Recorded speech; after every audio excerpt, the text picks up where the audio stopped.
everyone. Welcome to Higher PhD's ACPSS YouTube series. I'm Divya and I'm the project manager at Higher PhD. Higher PhD is a non-profit organization which aims to help advanced degree holders by providing them necessary resources for a successful career transition. I'm very excited to be the moderator for today's ACPSS episode. ACPSS is short for Alternative Career Path Success Stories, which aims to expose our audience to the numerous career possibilities outside academia.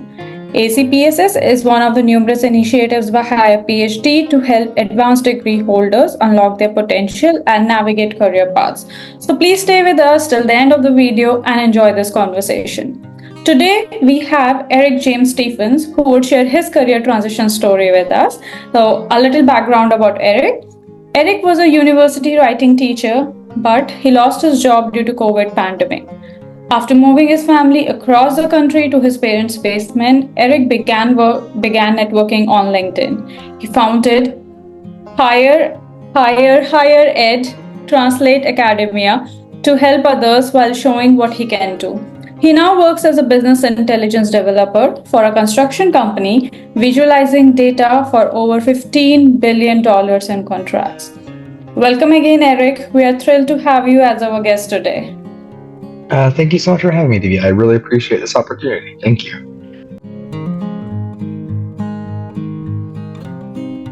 So great. So before we start, could you briefly describe your academic background and what did you study basically in college and how did you end up here? I'll start with where I came from.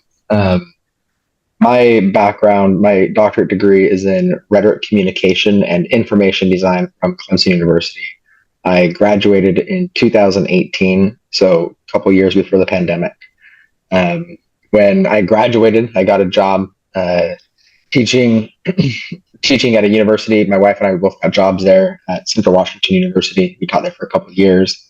And then the COVID pandemic happened, and there was just a big contraction with classes and coursework, and we were laid off from that job. And I can get into other details of the story as well. But at the time, my wife was 8 months pregnant with our third kid. And so our apartment lease wouldn't let us renew our lease even for a couple months. So we found someone who gave us a 6-week lease, this little tiny house. We had a baby in that house. We packed everything we owned into a storage unit in Washington State. And then we moved into my parents' basement in Maryland. So all of our belongings were across the country, and we both filed for unemployment. And we had to kind of hustle from there about what to do next. And, I ended up getting a job doing data analytics, and we can talk more about that. But yeah, my academic background is specifically rhetoric and communication. And I did my dissertation research on prisons, and I treated inmate handbooks as a data source. So I was kind of doing big data analytics and large language models before they were cool. And yeah, that's kind of what got me to here right now. So once you graduated, and since you have a doctorate, how come you decided to not be in academia and to switch your career to an industry? I didn't really have a choice. Like I said, I was laid off from my position, and it was really hard. I was applying to jobs that were literally just disappearing from job boards. And it was really hard. It got really dark and depressing because I wanted to teach. I love teaching. I still do love teaching. But it was not a decision that I got to make about whether or not I got to stay in academia. But as soon as I realized that academia could not support me, there's an oversaturation of people. Academia is bloated and it can't support itself. And so people are leaving and they have to. And as soon as I realized that, I shifted my mindset and I said, okay, I need to commit to an industry path because industry path and an academic path are just too different to try to do at the same time. And so once I committed to it, I committed to it. So in your case, you mentioned that it was a choice made for you, or you were not mentally prepared that one day you would leave academia, you would leave the one thing you love, that's teaching. In this case, what were the challenges that you encountered in this transition process? I think the biggest thing was the loss of identity. Um, Academia has its own value system, and it's its own way it talks about that value system and how value is curated. In academia, nothing has value unless it's been approved by a committee, right? Like this, unless it's been published, unless it's been accepted. Like if you work your butt off and do a ton of work and you don't get it published or you don't do anything with it, then it doesn't land on your CV and it has no value. And in academia, your value is very, very much focused on your nouns that are associated with you. Like, where did you study? Who did you study under? Mm-hmm. What did you study? Curated. And in industry, it's very, very different. Those things don't matter. Where you went to school doesn't matter. Who you studied with doesn't matter. What does matter is what did you do? And that's where you can find a lot more value in the work that you've done. Or you can go in and say, even though this wasn't published, I still did a whole bunch of things. And that was really the hardest part for me to grasp, was realizing that the work that I had done had value. I had to talk about it differently than what I was. That's why the campaign that I started was Translate Academia. We're not doing anything different. We just use different words to do the same thing. What are those industry words? And so that translation aspect of it and understanding the difference of value systems and that it really is a language idea that we're dealing with. That was the hardest part. But once I figured that out, then it got easier. So you just mentioned that there are different values in industries and academia.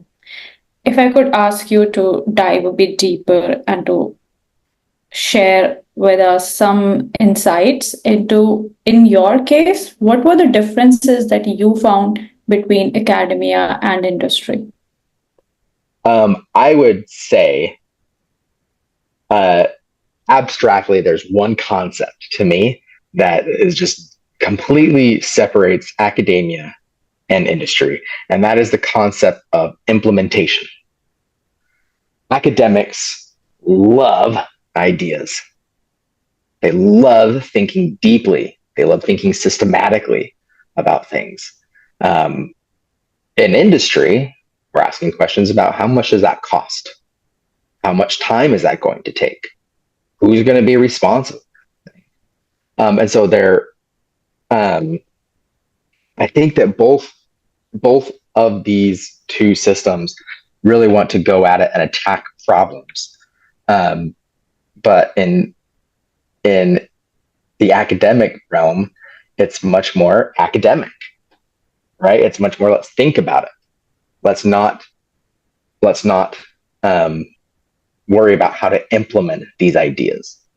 And so if there's anything that I could, like, especially people who are in their PhD programs right now, who are kind of finishing that out, the number one thing I would like encourage you to think through is, how would you implement your dissertation?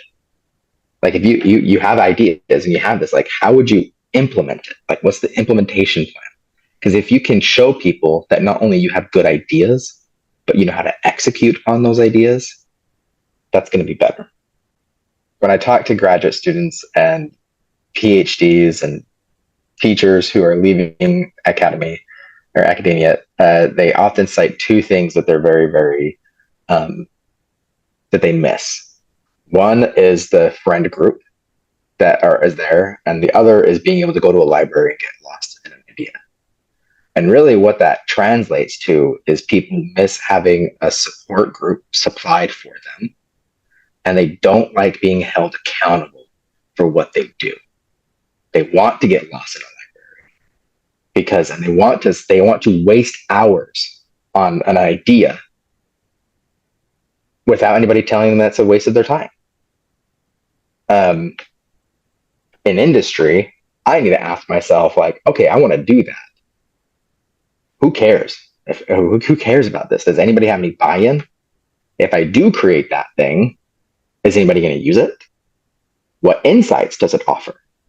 I start asking much more practical questions about what I spend my time thinking of.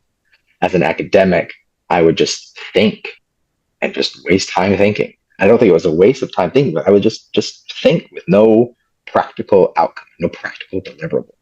In industry, very, very deliverable focused. What am I making? Who am I making it for? Why am I making it? And what are they getting?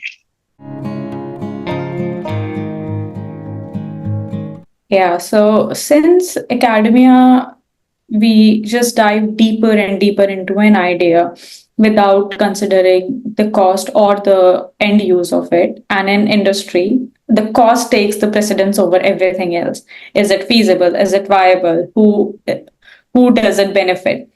How did you leverage your academic skills and knowledge into your industrial role? Uh, I got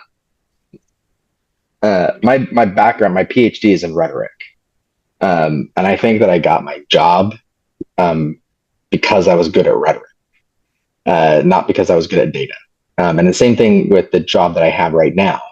I don't think I got it necessarily because of my data. I know I didn't get it because of my data skills. My first job, I did not know SQL. I did not know Tableau.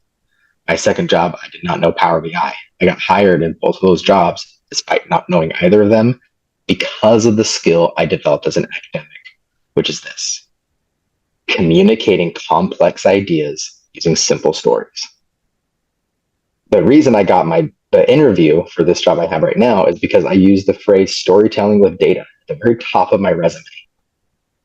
Academics understand, we talked about this before, complex systems. Academics aren't necessarily very good at communicating the complexity of those systems in a simple way. However, if you can do that, that's going to be the best thing for you. In my opinion, right now, there are a couple different paths that you can take. There's UX research, there's learning and design, there's other things. To me, those are all auxiliary positions that people hire for when the economy is good, when we have extra money to spend. Right now, the economy is not good and we don't have extra money to spend. But everybody has data. And everybody understands that data is the key to their business's future and their success. So go down the path of data and ask yourself, what data did you create from your dissertation, from your article, and from your research? And how can you repurpose that data, your existing research, and talk about it to an audience in a simple way, communicating a compelling story, knowing that being able to communicate complex ideas in a simple way is one of the most useful things that a company needs right now, because they are so complex and they're so it's a wicked problem. They're so interwoven. But if you can go in and say, I get that, I understand it, and let me help you see it, then all you have is value. So since you mentioned that during your grad school, you did not learn Power BI and all the tools that you now use for data. So what were your strategies or what were the resources that you followed at that time which helped you in this transition? I think I did some courses on I think it was Coursera or Udemy, like a couple SQL courses. There's like a Web3 school website out there that you can do stuff. That would say like the round one was the tools that I used mostly. Round two, once I got the second job and had to learn Power BI, and there was about a year in between the two jobs, so I'd kind of become rusty on SQL stuff. But in that time period, ChatGPT had come. And my background is language. My background is rhetoric. It's persuasion. And to me, interacting with ChatGPT is the same thing as persuasion. It's not prompt engineering, it's social engineering. If you consider it as an agent, like, can you convince this agent to give you? I know how to ask a question using sentences to get code that I need to build the model. And so I have a model, a data model that I built that has over a couple dozen queries. It has several DAX measures and all of these complicated things that I could never do a year ago, 6 months ago, or no, not 6 months ago. But I was able to do it because of ChatGPT. I was like, hey, how do I do this in this language? And then it's trial and error. I would say the second thing that helped me do it was a passionate project. Like, I had to care about the thing that I was working on. If you're just trying to do something, you're going to hate it. So find something that you want to research and you want to look at, and then present it. So, since in your case, this transitioning from academia to industry was not really your choice, but you made your way through it, did you find any unexpected benefits or opportunities that you found in industry that you would have never imagined of? Oh, absolutely. Every professional opportunity that I've had in the past 4 years has been a direct result of activity on LinkedIn. I've got to speak at universities. I've gotten to talk to hundreds of people outside of my discipline. I, as an academic, your world is so small.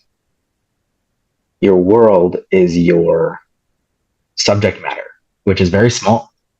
2% of the world has a PhD, so that group is already small, right? And then you get into a subgroup into your discipline.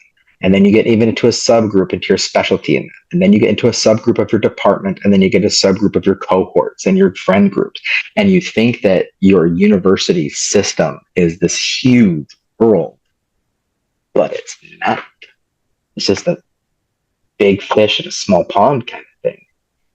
I have been able to communicate and talk with so many different people. I get these are the friends that I've made. There's this woman named Lindy, who is now the vice president of the Royal Bank of Canada. She used to be an English teacher, and then she started her own business, sold it, became the COO of the company that acquired her business, and then she left that very well and then she got recruited by the Royal Bank of Canada to help take over a whole bunch of the Silicon Valley Bank startup ventures that got absorbed when that bank failed. This other woman that I met, she's the chief academic officer at Chegg, one of the largest ed tech companies in the world. And we get to talk about cool things doing with AI. I get to talk to the data scientists in the Netherlands. I get to talk to microbiologists in Pakistan. It is bizarre about or just how much in common we have with each other. Whereas when I was an academic, I was like, we're so different. Like, we study different things. But when you go up a level of abstraction, it's just all the same. We all have the same problems.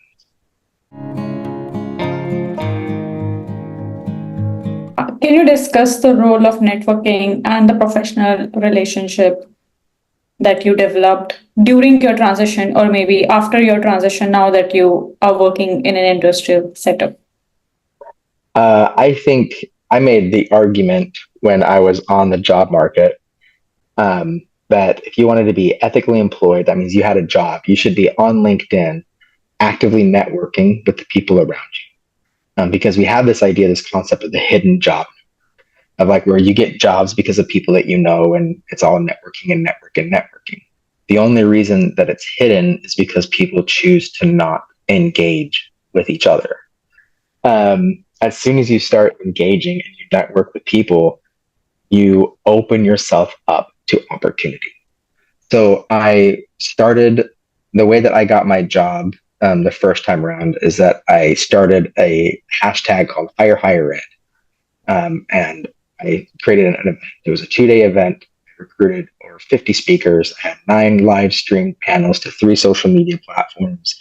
And we had over 280 people that were registered. And I did it so I could show people what it meant to work.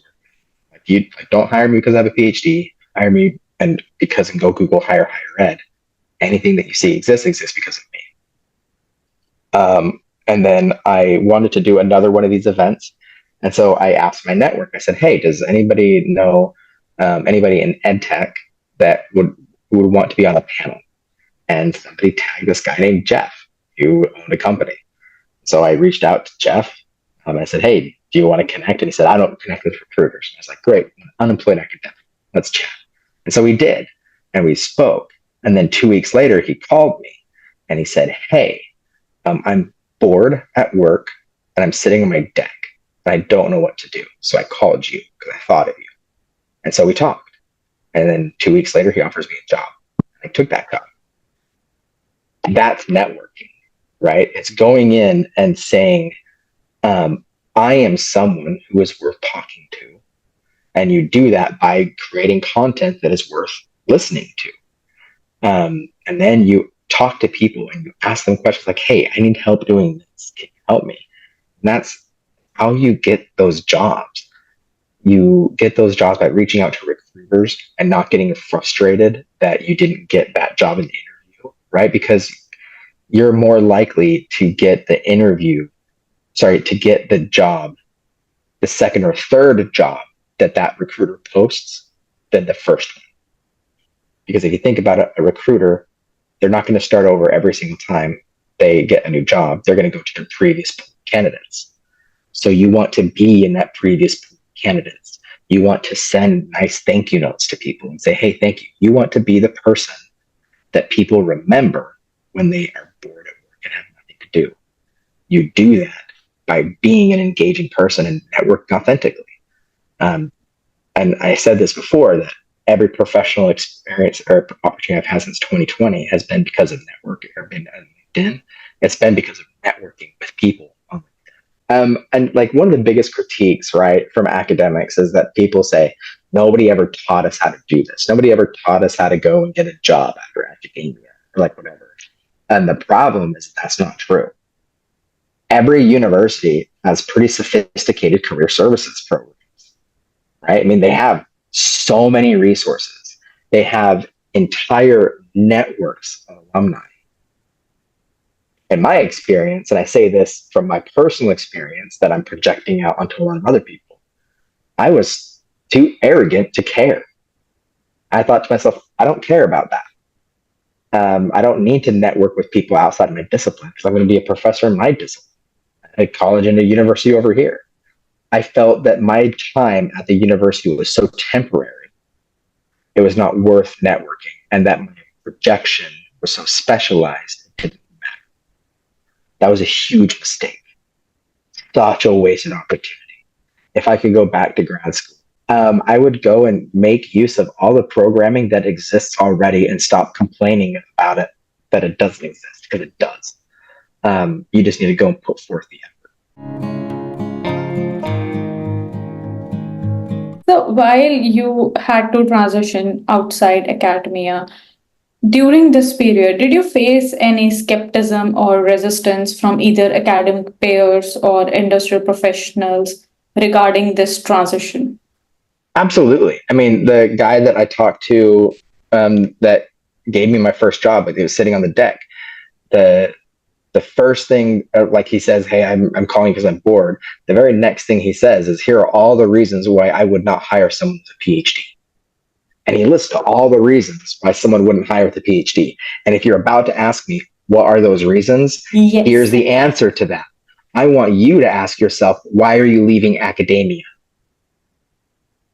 Every single reason that you list in your head about why you don't like academia is the exact same reason that academics are difficult to work with, right?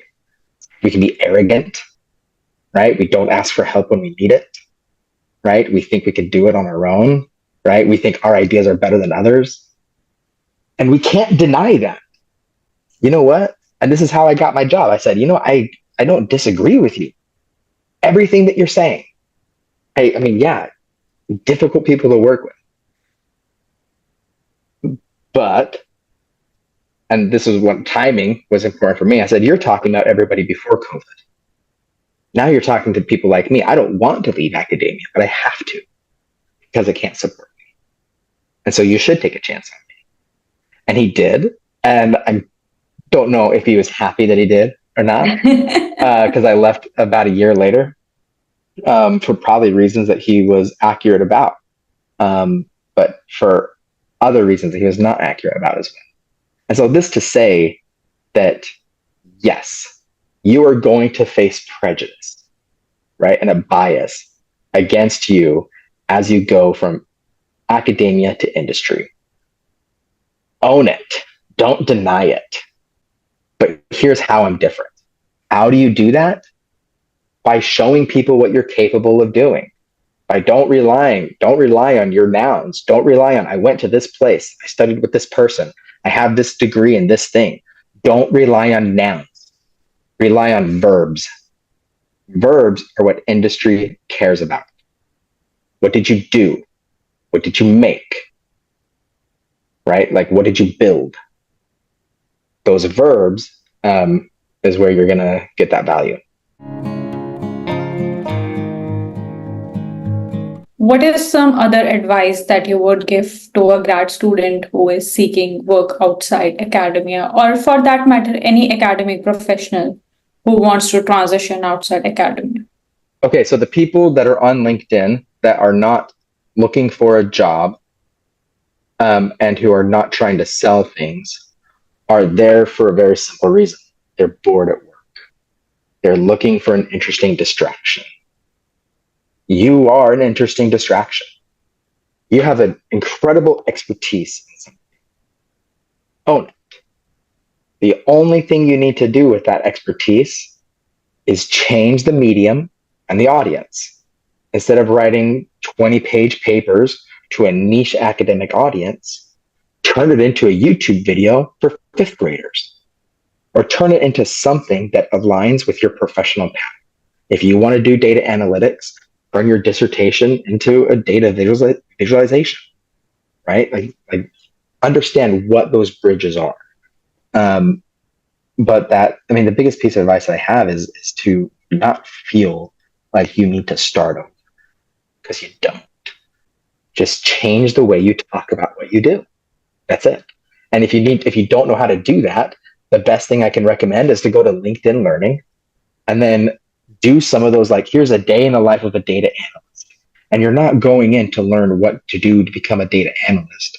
You're going in to learn how to talk about the work you already do, right? Like it's the same thing, but there's the academic word and then there's the industry word. You need to learn industry vocab. It's language acquisition. There is one thing and one thing only that is going to get you a job. And that is your ability to tell a story. If you need to be able to take your life from over here and then the path where you want to go and connect them in a story. People will not hire you unless you can tell them the story about why they should hire you. So my piece of advice in that way is to start generating content on LinkedIn, right? Post once a week. And this is what you're posting. You're saying, hey, Eric, why should we hire you to be a data analyst? And then you answer that story, or you answer that question with a story from your expertise. And you bring all these things together and you do it strategically, understanding that you're talking to data, you're talking to an algorithm as well. So use keywords in your posts, like use words like SQL and Tableau if you want to get into data analytics. And this is what I want people to focus on, is don't ask yourself what about your knowledge base makes you different and unique and valuable, but what did you do to develop it? Like you talked about, like we're doing research, we're doing writing. Like what were the things that you did that you enjoyed doing. And that's where your new identity is going to come. Like, did you like doing the grant writing? Did you like interviewing people? Did you like getting into data? And you want to be able to talk about those things, because what's going to happen is that someone in industry is going to say, wow, Diddy is really passionate about data analytics in this really niche thing over here. She would be amazing if she just did that for us over here. That's people are going to see that value. They will not see your specialty and say, we could use that knowledge base in our company. They're going to say, oh, you know how to do that specialty in a certain way. We want you to do that for this thing over here. I just want to drive on that point. I want people to focus on their verbs. Focus on your verbs and not your nouns. Thank you so much. Looking back, is there any advice you wish you had received, or any course of action you would have taken differently during your transition? Remove the emotional labor from applying to a job. Applying to a job should not take you more than 10 minutes. Deciding if you should apply to a job should not take you more than 10 minutes. People spend months or weeks preparing for an application or for a job, because that's what we used to do as academics. You can't do that here. Apply, apply, apply, apply. You do not need to decide if you want to take a job in order to apply for a job. Okay, so it's a numbers game. Like, you want to get it out targeted to as many places as you can. Your goal on the job market is not to get a job. Your goal is to get interviews. The goal of an interview is to get a job. So think of it that way. You want to interview as much as possible. Before we sign off, do you have any take-home message for our audience? Academia does not have a monopoly on your passion. Your passions existed long before you went into the academy. Tap into those reasons. Tap into your passions before you got there.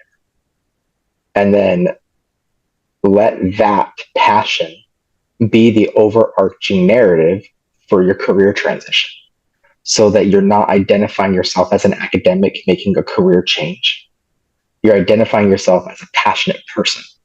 And here's your passion here, but you can also apply that passion elsewhere. Remove your value from your identity as an academic and focus it on your value as your passions.